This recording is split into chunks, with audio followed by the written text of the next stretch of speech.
Guys, രാവിലെ എണീറ്റ് പാട്ടാണ് മെയിൻ. അതൊക്കെ കേട്ട് കഴിഞ്ഞപ്പോഴത്തേന് പതിയെ കസിൻസായിട്ട് പരുമലപ്പള്ളി പോകാൻ പ്ലാൻ ചെയ്തു. അങ്ങനെ അങ്ങോട്ടേക്ക് പോകുന്നതാണ് ഇത്. അങ്ങനെ പരുമലപ്പള്ളിയൊക്കെ എത്തി. അവിടെ പോയി പ്രാർത്ഥിച്ചു. കുറച്ച് നേരമൊക്കെ അവിടെ നിന്നിരുന്നു.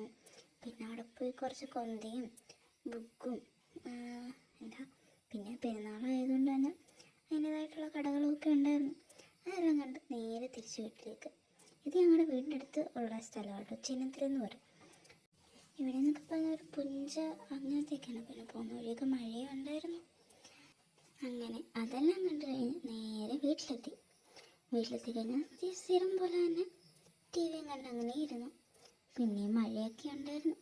പിന്നെ ഇടയ്ക്കൊരു കാപ്പിയൊക്കെ ഇട്ട് കുടിച്ചു. വീണ്ടും ടി വിയും മഴയും എല്ലാം ആസ്വദിച്ചു. പിന്നെ വൈകിട്ടൊക്കെ ആയപ്പോഴത്തേന് ഒരു ബ്രെഡും ജാമൊക്കെ കഴിച്ചു.